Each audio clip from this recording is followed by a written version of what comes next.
generación quiere aprender de historia, pero también escribirla. Queremos hablar de política e incidir en ella.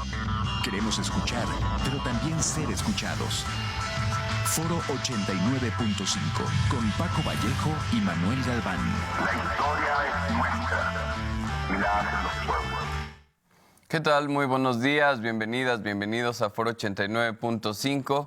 Esta mañana ya del último día de febrero, 29 de febrero del 2024. Como siempre, un gusto llevar una emisión más de su programa y hacer la invitación para que participen con nosotros como cada jueves. Recordando que si llegan sus comentarios, con mucho gusto les daremos lectura y si no, lo podremos hacer el siguiente programa, empezando precisamente. Aquí están los teléfonos en cabina, el 4421-921293 y también al 4421-921200 con la extensión 37120.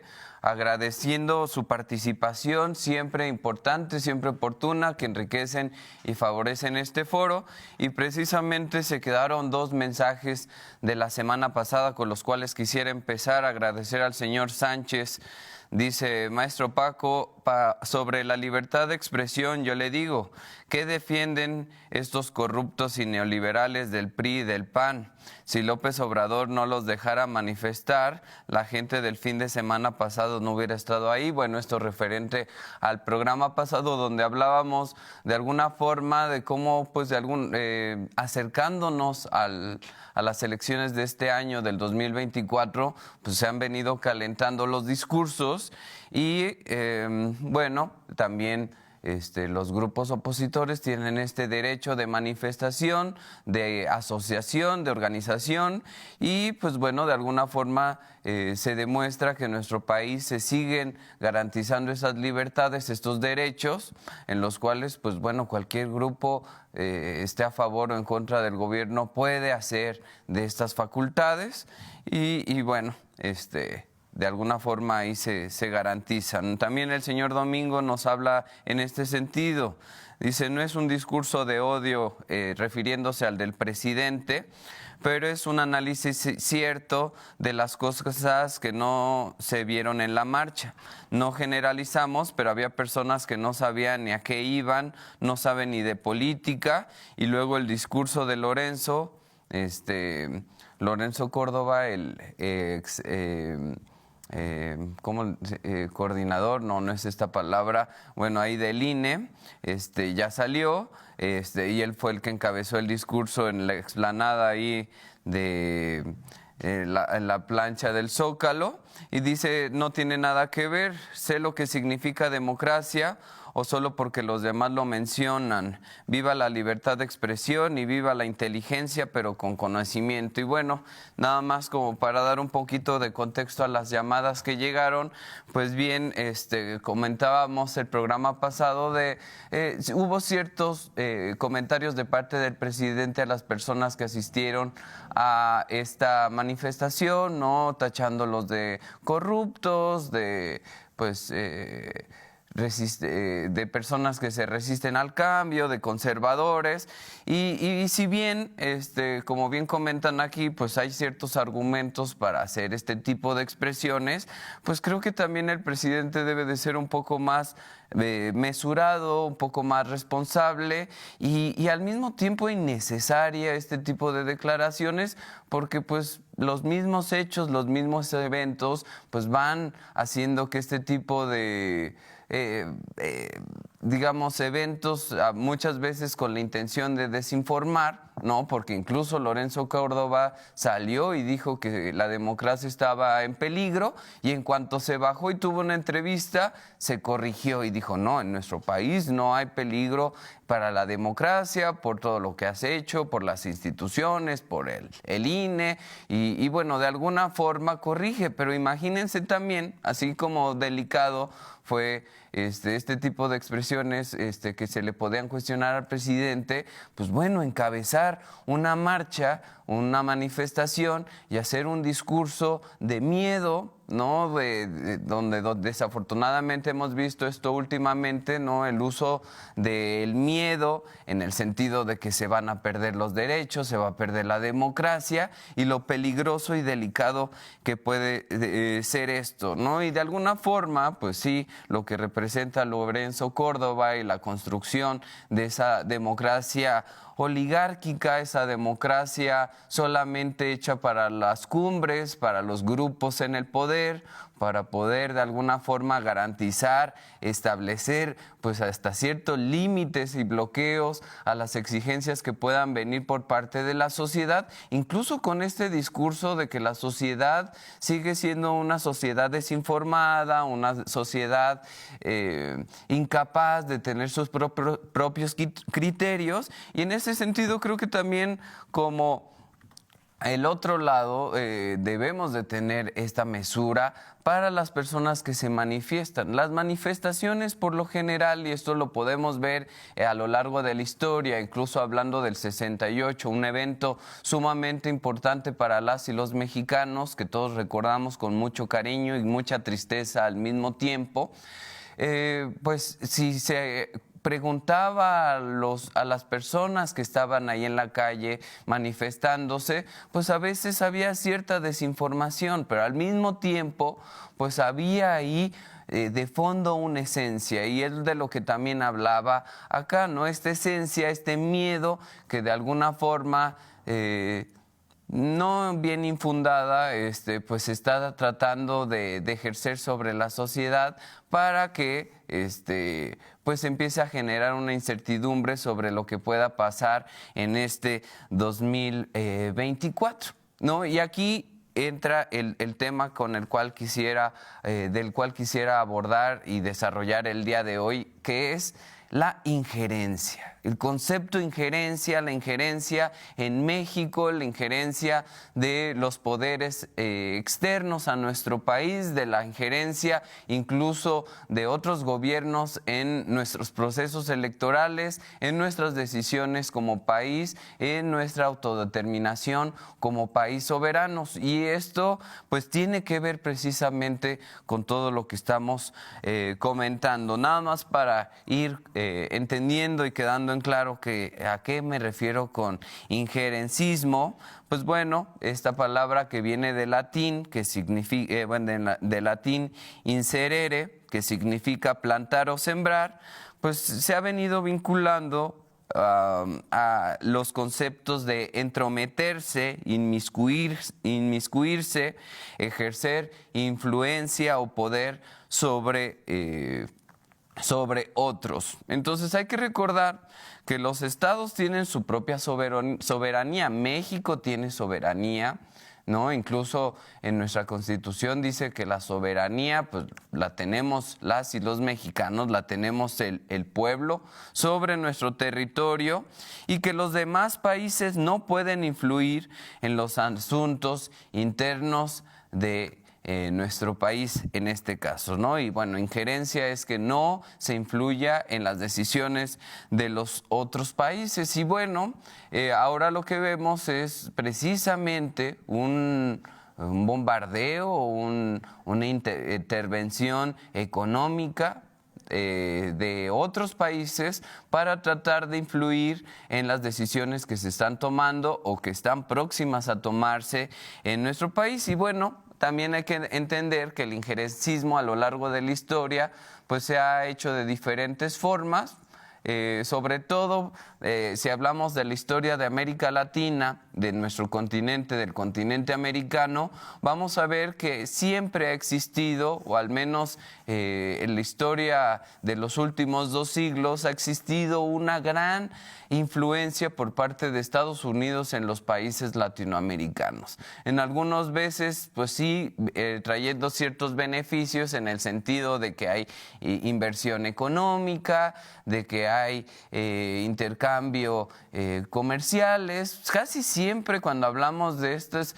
beneficios de la relación tan estrecha de Estados Unidos con México, tenemos que hablar de un mercantilismo. Sí, pero fuera de eso, ¿Cuáles las contras, cuáles han sido las consecuencias de precisamente estos beneficios entrecomillados de la relación con Estados Unidos en América Latina? Es también la imposición de una agenda proveniente desde el extranjero, desde Estados Unidos, una injerencia en las políticas económicas, en las políticas de seguridad, en las políticas sociales, diciéndonos qué es viable y qué no es viable, sobre todo siguiendo pues los lineamientos muy definidos, neoliberales, diseñados desde Estados Unidos. Y bueno, precisamente cuando pues algún país latinoamericano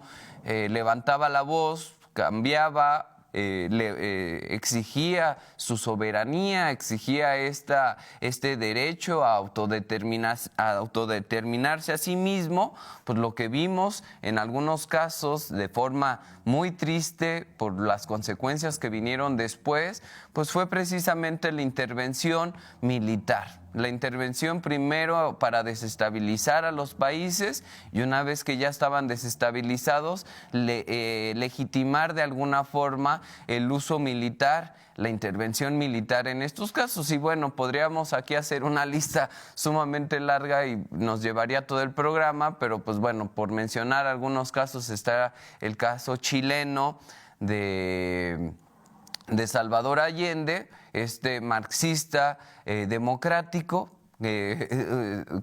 usando estos dos conceptos que nos pueden parecer incluso un poco contradictorios, pero que precisamente fue este primer individuo, este primer ciudadano que demuestra que a través de los partidos políticos, a través de la vía democrática, podía llegar a impulsar este programa marxista en los años 70. Lo que va a suceder es que precisamente Estados Unidos, molesto por estas libertades, molesto por que se van a ver afectados precisamente sus intereses en América Latina, en ese caso muy particular en el cobre y en algunas materias primas de Chile, pues invierten una gran cantidad de millones de dólares a través de sus agencias, a través de la CIA, sobre todo, para desestabilizar y finalmente también con grandes sobornos y con grandes presiones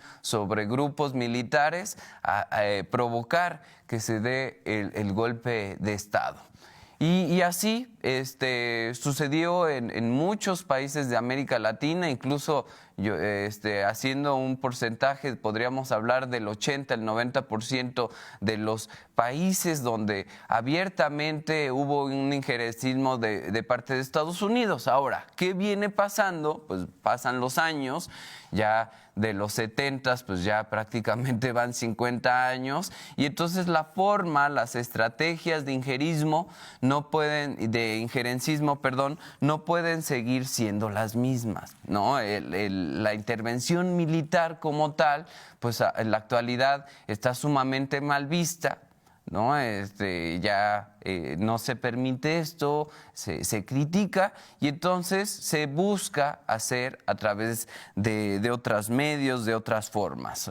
Por poner aquí varios ejemplos, habrá una gran cantidad de formas en que lo hacen actualmente, pero podremos hablar de los organismos internacionales, hablemos del Fondo Monetario Internacional, del Banco Mundial, de otros organismos internacionales donde se presiona a los estados para aceptar ciertas condiciones, para recibir apoyos económicos, para recibir préstamos, para poder recibir ciertas políticas y apoyos por parte de estos fondos. Pues lo que dicen es: no puedes hacer estas políticas sociales, no son sostenibles, no son viables, y entonces tienes que aceptar estas condiciones, y a partir de ahí vemos cómo van a llegar estos apoyos. Esto lo vimos muy claramente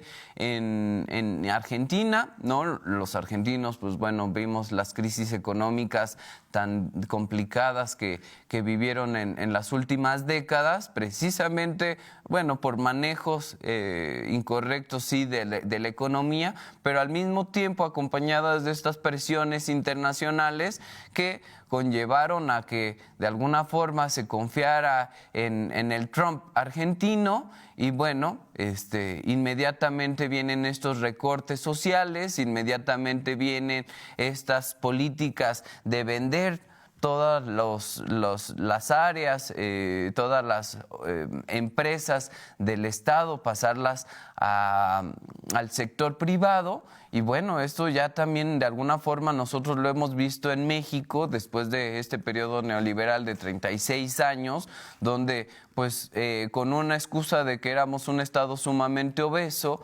que abarcaba sectores donde no se debería de estar involucrando el Estado y que deberíamos de dejarlo al libre mercado. Y bueno, el libre mercado nos estaba acorralando económicamente. Y bueno, de alguna forma se ha tratado de resarcir esto, o de hacer al menos la mirada hacia otro lado, ¿no? Y bueno, ahí cada quien tendrá su perspectiva de cuál de los dos caminos es el que cree que es el más viable para tener una mejor calidad de vida. Bueno, no solamente se hace esta injerencia a través de los fondos internacionales, de los bancos mundiales, sino que también impulsando una política de seguridad militar, armamentista, ¿no? Incluso lo podemos ver en los apoyos con Estados Unidos en los últimos sexenios con México, como siempre que se hablaba de seguridades, vamos a mandar, no sé, miles de armas para que el ejército mexicano, la policía mexicana pueda enfrentar este problema de la inseguridad, vamos a mandar tanques, vamos a mandar helicópteros, vamos a venderle a la Marina flotas, o sea, todo es infraestructura militar.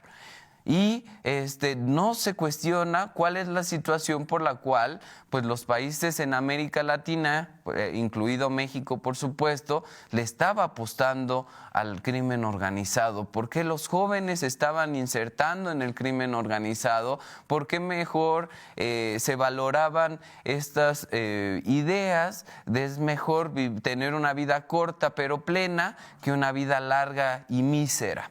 ¿No? Que es algo que desafortunadamente en la cultura, en el sentir de muchos grupos dentro de nuestro país, sociales, pues fueron adaptando, ¿no? Y entonces ahora lo que se está tratando de hacer es, bueno, o sea, sí es cierto, hay que seguir presionando, hay que seguir deteniendo, hay que seguir luchando en contra del crimen organizado, pero ¿qué está pasando de fondo? ¿Por qué los jóvenes prefieren el crimen organizado que el camino legal? ¿No? Pero entonces no había oportunidades de educación, no había oportunidades para trabajar. Pero eso sí, ¿por qué los jóvenes estaban insertándose al crimen organizado? Entonces el hecho de que ya se esté cuestionando este tipo de políticas de seguridad, que no estoy diciendo que la actual sea perfecta y que sea el camino y que sea el único, pero la cuestión es que tampoco podemos seguir aferrándonos a que estas políticas de seguridad vengan definidas, vengan bien marcadas desde el exterior, desde una realidad ajena, y además con una agenda económica, porque ¿quiénes son los que se benefician de estas tendencias armamentistas? Pues organizaciones y grupos económicos que precisamente están en Estados Unidos y que sostienen gran parte de esta economía bélica de todo el mundo, ¿no? Porque no nada más es en el caso con México. Además de la cuestión armamentista, de la cuestión económica a través de estos fondos, está la presión de las agendas neoliberales, ¿no? Y aquí vemos de cómo apenas hay un discurso de defender ciertos sectores, ya ni hablemos de nacionalista, porque ya este término puede ser un poco ahistórico, puede estar un poco ajeno ahora, pero hablemos de garantizar la seguridad de los hidrocarburos o la seguridad de la electricidad de nuestro país y que el Estado asuma no tener el 100% y el monopolio, que eso ya también quedó fuera, pero al menos tener la rectoría de este tipo de políticas con el 51, 57%, 60% y a través de eso garantizar cierta estabilidad en algunos rubros que son de seguridad nacional. ¿Por qué? Porque pues, sin electricidad no hay desarrollo, no hay calidad de vida, si no hay garantizados pues los energéticos para la dinámica, para el desarrollo, para el crecimiento, pues también puede haber una crisis. Y además estas formas son estrategias que Estados Unidos ha hecho para presionar a México y a los países latinoamericanos a aceptar ciertas condiciones. Entonces, mientras mayor independencia tengas de estos rubros, menor control hay por parte de Estados Unidos hacia estos países. Entonces, de ahí la importancia de cambiar estas tendencias y de alguna forma garantizar que el Estado de alguna forma regule y nivele los costos de algunos elementos que son fundamentales para el desarrollo.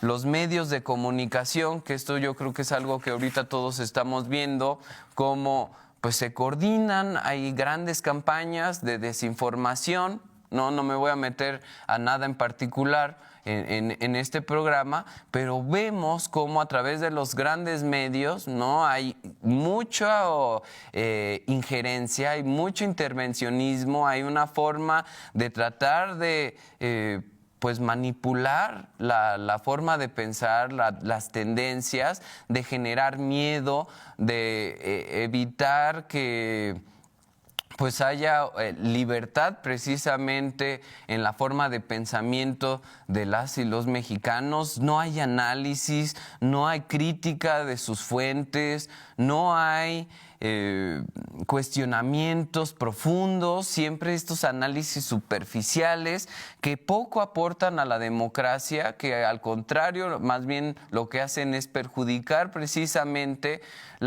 el derecho a la información, el derecho a a tener datos fiables, ¿no? Y bueno, aquí viene acompañado esto de acusaciones de corrupción, pero ¿por cuál es la intención? Pues generar esta inestabilidad y de alguna forma legitimar la injerencia en asuntos internos de nuestro país. Y aquí lo que buscan es muy raro, porque vimos hace poco precisamente cómo estas instituciones no se deben de tocar, son perfectas, hay que defenderlas, y en cuanto pierden a las cabezas, a sus personajes que precisamente defendían, porque debe de haber cambios incluso de quién encabeza estas instituciones para que sea democrático precisamente, y en el momento que pierden ahí, no, estas instituciones son corruptas, vamos a quitarlas, vamos a criticarlas, vamos a empezar a cuestionar, por ejemplo, al INE desde ahorita, cuando apenas hace unos meses el INE era perfecto, pero ahora no, porque ya no está encabezado por Lorenzo Córdoba. Entonces vamos a cuestionarlo, ya creando una incertidumbre para que el 2024 haya una duda de si fue o no legal el proceso electoral, que además aún no vivimos. Aún usted, ciudadana, ciudadano, mexicana, mexicano, no hemos votado en las urnas. Entonces, ¿cómo se puede ya estar cuestionando? Además, una institución que apenas hace unos meses era supuestamente perfecta. Me despido con un comentario del señor Sánchez de la Colonia Centro. Dice, referente al tema de que las decisiones las vamos a tener los ciudadanos en estas elecciones y donde un bombardeo de guerra sucia por todos los medios nacionales de manipulación y la Corte Suprema está encabezada. Perdón, voy a tener que terminar este mensaje la siguiente semana. Agradecer como cada jueves su presencia, invitar que vean y escuchen Foro 89.5 los jueves por la mañana. Nuestra generación quiere aprender de historia, pero también escribirla. Queremos hablar de política e incidir en ella. Queremos escuchar, pero también ser escuchados. Foro 89.5 con Paco Vallejo y Manuel Galván. La historia es nuestra y la hacen los pueblos.